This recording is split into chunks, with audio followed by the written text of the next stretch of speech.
Here we are once again. Man, I gotta clean this stuff up. I started the other day. I got all sidetracked on a bunch of other stuff.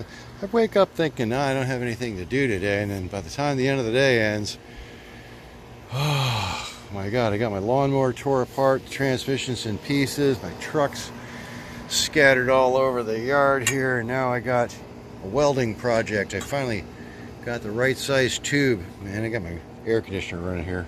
And you can practically see that. That's almost the right size there. And once I swedge that out with a ball peen hammer a little bit, it's going to be darn near perfect. So once I chop the other piece off, where'd that go?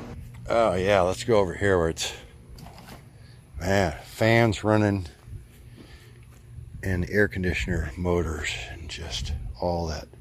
So what I got to do, there's the bottom of the flange that goes into the bottom of the motor over there, and then that's all the crappiness that starts on it as it exits the motor. So I'm gonna, let's like chop that off there somehow. It's kind of a neat little neck on there, and it's not too rotted.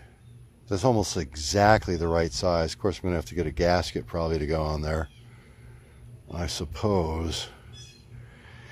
Again, I'm not a specialist or anything, and I certainly didn't think I was going to do this job, but now that I got a welder, hell yeah. So yeah, that thing was, yeah, modified a little bit to get the other pipe to jam on there, but we're going to do it a little bit better, I hope, this time, maybe. A little bit of grinding to do.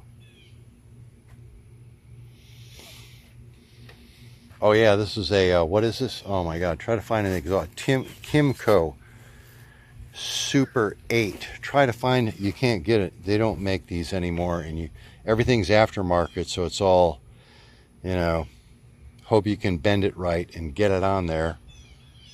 So I got the original exhaust. We're going to fit it back on there.